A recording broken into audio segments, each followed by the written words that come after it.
Let's get right to it, Spooks fans. Come on into the Library of Horror Hotel. You join me once again for a video made during a period when there was a great mask shortage across the land. And brand new masks were hard to come by at the time of this recording.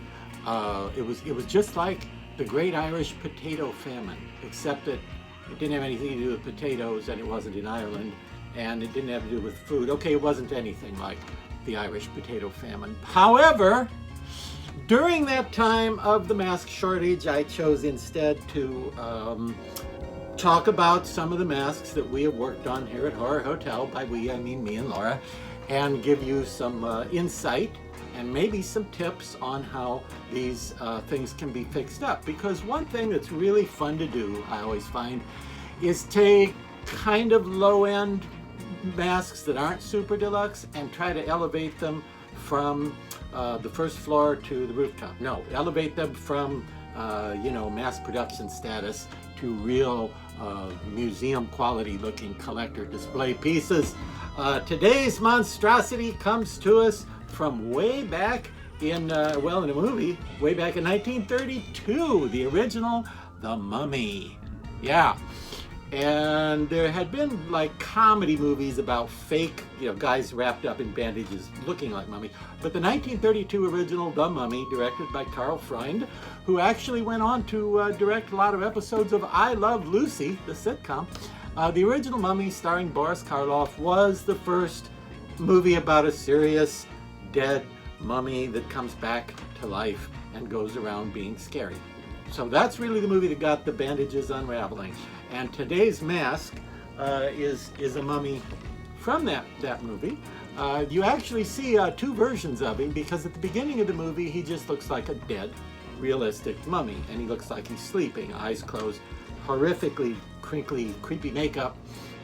But the mummy's name, in case you're keeping track of such things, was Imhotep, pronounced either Imhotep or Imhotep. That's, if you need to know how to spell that, it's easy to spell Imhotep. The internet version would be, in my humble opinion, there's enough people. That's how you'd spell Imhotep. But through most of the movie, he's not Imhotep, because you can't go around introducing yourself as, hello, I'm Imhotep, and everyone goes, it's the mummy. See, that wouldn't work.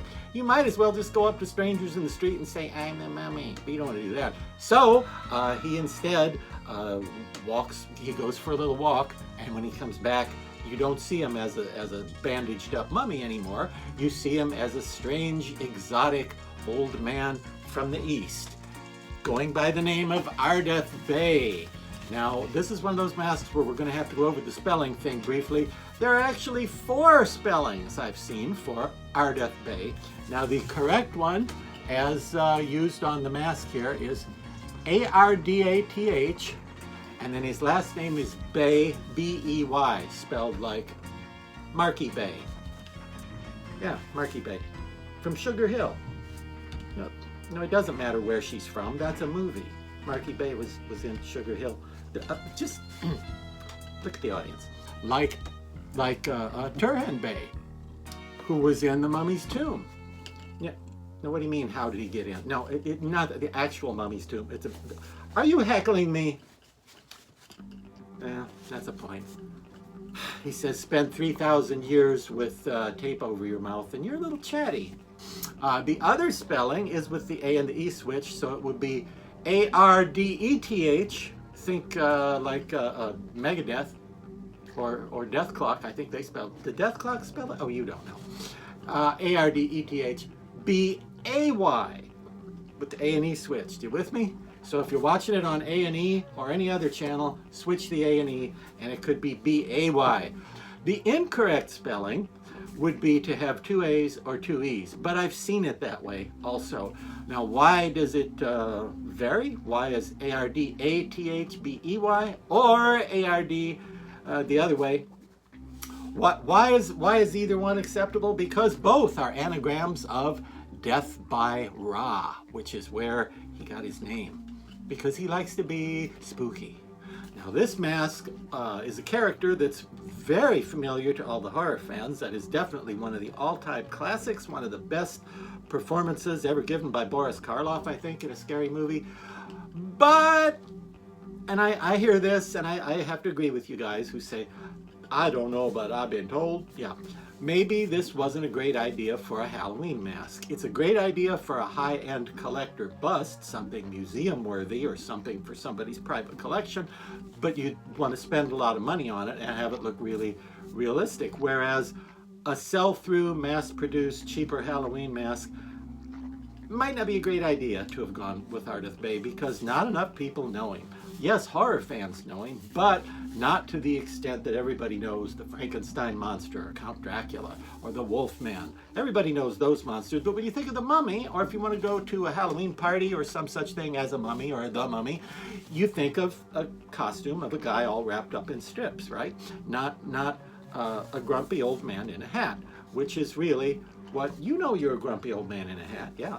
And this is what the average schlemiel sees when they see Ardath Bay. They don't think mummy because they think of the mummy being the monstrous, kind of dead, cracky-faced, bandage-wrapped guy, like most famous mummy of the movies, Lon Chaney Jr., who played the mummy in several movies, and I would say is the scariest of those old monsters. When I was a kid, he was anyway. He was the most frightening of the monsters. Love the Lon Chaney Mummy. Don Post Studios, back in the days when they did masks of all the Universal Classic monsters, they recognized that and did the Lon Chaney Mummy because that's the one that's good to put with a costume and wear because it's scary and you look like a monster. This guy, people aren't going to necessarily know except die-hard horror fans, and we do die hard, I'll tell you that.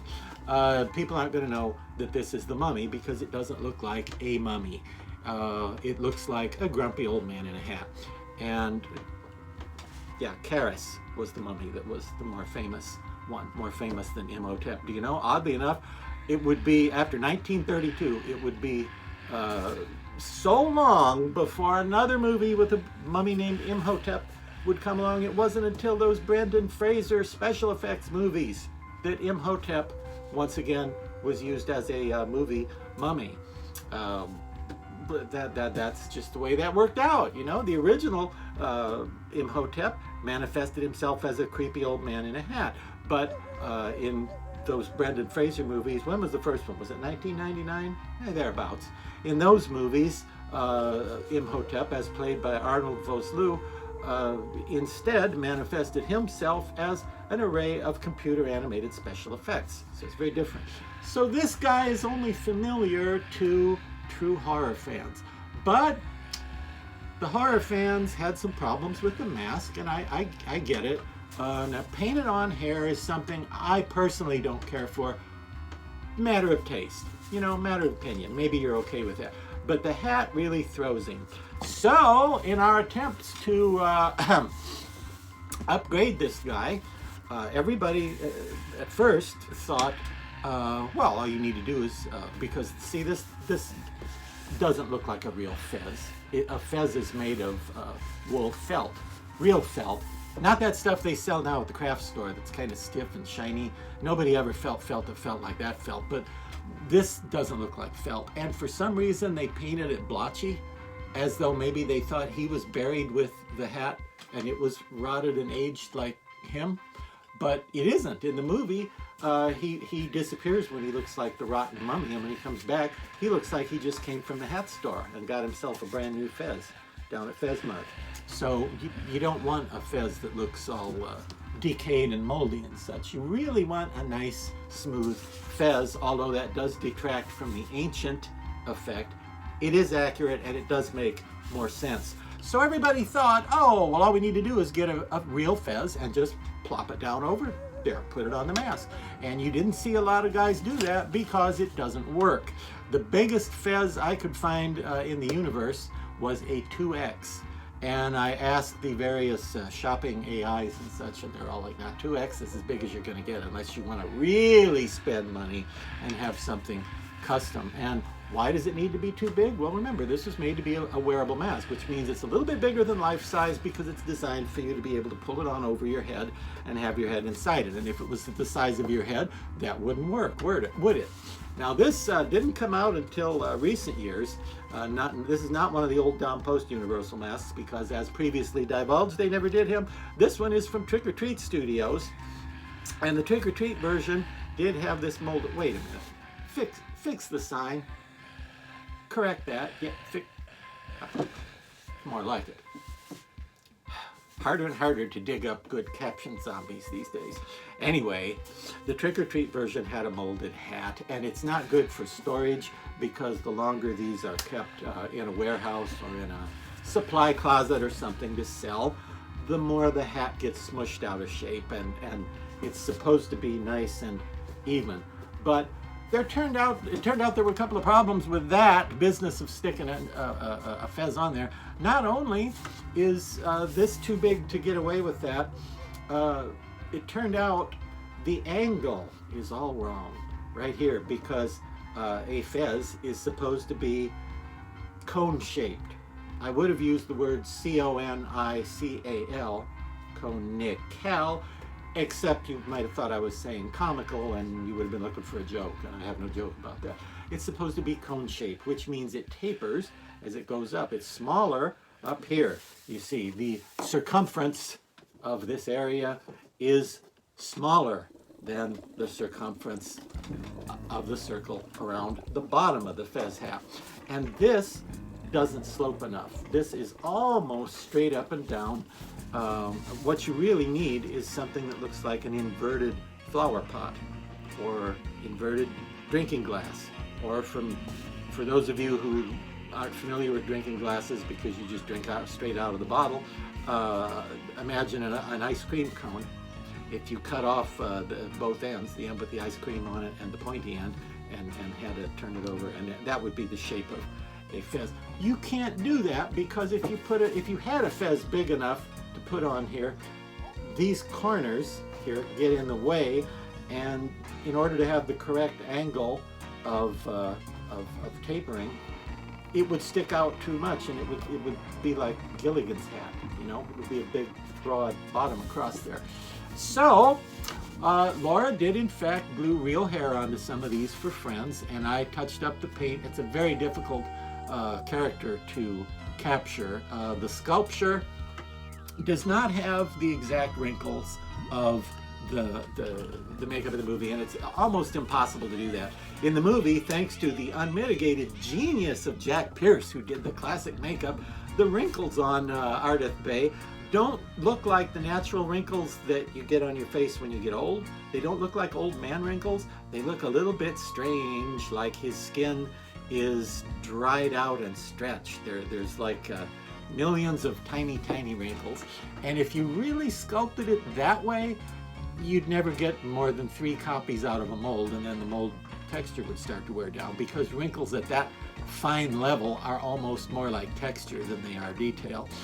Those wrinkles would start to wear out, and you'd only get 3 copies out of a mold, and you'd need another mold, and you'd need a warehouse full of molds on Ardath Bay to keep making them. So that's another reason. You know where this tassel came from? Tassel Castle, sure. That's another one of the problems with old Ardath Bay. The same style of makeup was used in another one, The Mad Ghoul, with David Bruce as the Mad Ghoul. Jack Pierce did the same kind of shrivelly, weird skin. It's very effective, it's very creepy, and boy, The Mad Ghoul is one disturbing movie if you've never seen it. He would have made a great mask too, but as with Ardath Bay, you'd kind of have to cheat a little and not make as many wrinkles or make them as small because it's too fine of detail to show up and would require too much work. Now, one of the problems with this mask, apart from the hat proportions, is I don't know how this happened, but something seems to have gone haywire in the mold process, or maybe when they were pulled out of the mold, it almost looks like somebody tore the latex castings out of the mold and laid them on their backs. And you have these weird ridges here. I don't know if you can see that. He has these weird ridges right there, okay? Nobody has a nose like that. This nose bridge is so unnaturally spread out that it gives him a bone structure that's not even realistic. And I don't think it was designed that way. I think it's something that went wonky in the mold process. But it has the effect of getting in the way of his eyes and his expression and his whole facial structure. It's distracting. So you can fix that with a little bit of paint, darken the sides of the nose a little bit, and it distracts from that. And of course, when I've painted them, I've painted in lots of little lines on there, and it doesn't take a genius to do that. I am one, of course. I just mean it doesn't necessarily take one to do that. But I did a lot of painting on him, and Laura put real hair on his hair and eyebrows, and we tried to get him to look more like in the movie. But the hat was the big problem. Since you can't just stick a hat on there, what can you do? Stick a flower pot on there? No, they're too heavy. No. And they're usually that kind of adobe color. You don't want that. Drinking glass, I don't think they make them big enough. Popcorn bucket from the theater, put on a little too tall, really. So on some of these, we just left it alone because people were like, just put the hair and do the paint, and I'll live with the hat. And some of our collector friends wanted Laura to do something. So in a few cases, she made a fez from scratch, which you can do if you can find scratch today. You can make it out from scratch. And the trouble with that is, it ended up, Laura wasn't happy with it because it ended up looking not like the drinking glass shape, but it looked more like the shape of, parallel up the sides, like a coffee can. It had more of the coffee can shape, which is what this already has, but again, because this creates corners that are in the way, you can't have it slope in enough without pinching the mask, which is bad for the latex. And the other trouble with making a fez, and I know some people don't mind this, but it bugged the heck out of Laura. She didn't like it. The trouble with making a fez is that you're making it out of a circle of the wool felt and then a big wide strip of it going around. So inevitably you have a seam where this is fastened and a seam down the back where the strip comes around, which doesn't look wonderful. It's not a deal breaker, I don't think, but yeah, it doesn't look wonderful. And it's very difficult to make a fez at the correct angle, even if you were able to fit it on over him. But we did a few of those, but it looked more like a bellhop hat when she would do the homemade fez. One thing that might have been interesting here, let me use my amazing 2020 hindsight vision to foretell the past. Might have been interesting to use flocking on this. If you guys are familiar with flocking, it's like fuzz, the old classic Don Post Mole People masks had flocking on his moles. And occasionally other things had flocking. Savage Eye did some flocking on some of their masks using what's called a flocking gun, and then this fuzz that you put on there. That might have looked cool if you could, red, to use red flocking. I'm assuming there is such a thing. I haven't seen red flocking, but there probably is. Anyway, what finally happened was another idea that we talked about, but we never actually did, was making darts. Not the kind that you throw at the local pub. No. Not that kind of darts, but in tailoring there's something called darts, which is like when you cut a V shape or like a tiny pie slice out of something and then pull it together. That's called a dart. So we thought about if we made darts, cut in the hat and then glued them together, right? Cut out some little V's and removed them and pulled all this together, we could have a tapering shape. We could have a shape that goes more, see, like that. Because ideally, a real fez, if it continued on going, if it didn't stop flat on top, it would presumably come to a point, like a traditional witch hat, or a lot of clown hats, or a dunce cap, if you will. It would come to a point. But this mold, the curve is so slight, and I shouldn't say curve, I should say angle. The angle of the tapering is so slight that if this continued all the way up to where it came to a point, it would get knocked off his head by the first ceiling fan he walked under. If he went outside, he might be at risk of having it knocked off by low-flying aircraft because it doesn't slope enough to be the real fez. And his fez in the movie looks taller than this. But I get that. It's very hard to do with a mass-produced thing. And they do put a chunk of foam in the top to help wear it. The good news for you is that a lot of companies online were blowing these out at very low prices because people didn't get it, I think. I think people, yeah, I know. People didn't know what you were. Oh, do you really want me to tell them that? So embarrassing. All right. Ardath Bay, the mask, says to tell you that people were so unfamiliar with him that one Karen out there actually said, wait a minute, do you really mean Karen? Yeah, I know. Karen is like the word they use for somebody who's self-entitled and arrogant and thinks they know more than they do and thinks they deserve more than they do. And, you know, well, but a Karen implies a female. It wasn't a woman that said it, was it? No. So, well, you shouldn't use the word Karen then, because that sounds like a woman. So use some other word besides Karen. Okay. He says some Karis out there saw the picture of it and said, looks like a Chinese guy. Does that look like a Chinese guy to you? No. But some knothead out there thought for the hat and the fact that he has a yellow tinged complexion, it looks like a Chinese guy. No. And the other thing is, he does have this collar because when he's Ardath Bay and he's not wrapped in bandages, he's wearing a robe, which is kind of like a floor-length coat. Nice, stylish. He was stylish, you know. He was a fashion plate, yeah. But this is white, supposed to be white fabric, not mummy bandage. No, it's supposed to be the collar of this sort of Nehru collar. Anyway, let's get on to the gruesome tale of what finally happened with Ardath Bay. I had the idea, and yes, it was my idea, so I'll take the credit, blame, whichever, but I think it turned out to be the best way to go. The only way to get a proper fez on this guy is to cut the top of the mask off. Now the problem with making the darts and putting it together is that you're going to significantly shorten the shelf life of the mask because you're going to be stressing the latex inevitably. There's no way you could do it without some areas of the latex being unnaturally stretched or squeezed or pushed. But if you just cut the top off of the mask, well, there you are. Blob's your uncle.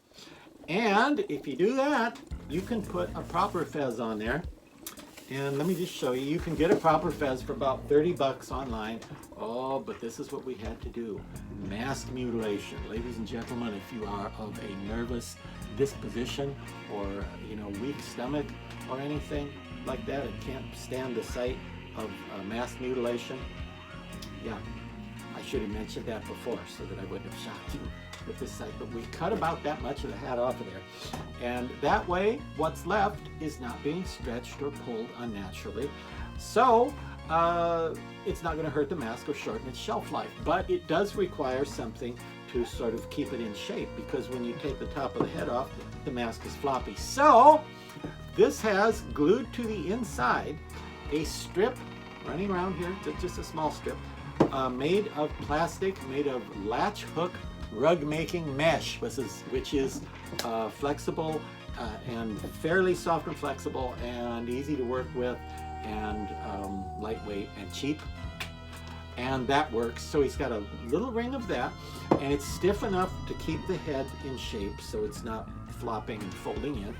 The ring of the plastic mesh inside sticks up just a tiny bit so that, okay, it's glued to the inside of the head, as I may have mentioned. It also sticks up a tiny bit so that it could have something glued over the little bit that sticks up, and it's just a tiny little bit. But Laura put real hair and real eyebrows on this guy, which she did with a blend of gray with some black in it to make it dark. And she made him a fabric collar, as you can see. Even there, everything is more complicated than you think it's going to be, even when you think it's going to be more complicated than you think it's going to be. This seemed like, oh, we'll just wrap a strip of white. It didn't look right. It didn't look like a collar. So she had to actually measure it and cut it and sew it and make it properly like you would make a collar. And it's even got little fasteners on there to hold it on him. But anyway, I painted in all the little wrinkles. I gave him the black circles under the eyes. Well, not black, they're like a dark purpley brown, like in the movie. And then Laura basically constructed a fez out of foam, sheet foam. I think you guys refer to it as Eva foam, named after Eva Gabor from Green Acres, who invented it. We'll check that on Google. Pretty sure that's right. The EVA foam, which is to say fairly thick. It was fairly thick foam and it'll hold its shape, but she basically made a fez out of it just so that the real fez would have something. And the real fez isn't going to want to collapse, but you know, why not make it as nice as you can, right? So he's got a phony foam, EVA foam fez armature underneath the real fez, and a little bit was left up here to glue the fez to. And you have to be very careful gluing this stuff because you want to use a light touch, you know, do it kind of gently, you know, so that you don't get glue on anything where it shows or mar the hat by having it come through. And even with this, even with a 2X, Laura still had to steam the hat a little bit to stretch it a little bit. And there are YouTube tutorials on how to do that for yourself if you need, since they don't make a fez stretcher that I've seen. Laura was about ready for a hospital stretcher by the time she got that fez done, but look how cool that looks. See, instead of a molded rubber fez that looks like it's made out of, I don't know, steak on the grill, and it's lumpy and it's textured. Yeah, you can put a real felt fez on there for about 30 bucks. But the bad news is it doesn't just fit so that you can just plunk it onto it. If you think of another way, or if you used another way to convert the rubber fez into something that looked more realistic, taller, and you know, better texture and a redder color, more like in the movie, please do share, leave a comment and tell me, what did you do to improve the fez? And again, a lot of places online are blowing this out, so use any of the spellings. The two correct ones are ARDATHBEY or ARDETHBAY. The incorrect spellings are anytime somebody used two E's or two A's instead of one E and one A. So, but those are still, it still might be spelled that way online. So check all four spellings when you're shopping around, and you might be able to get one of these for a really low price and then spend the rest of your life fixing it up. You know, you'll be working on that fez and you'll be thinking, man, this is going to be the coolest mask. This is going to look really nice.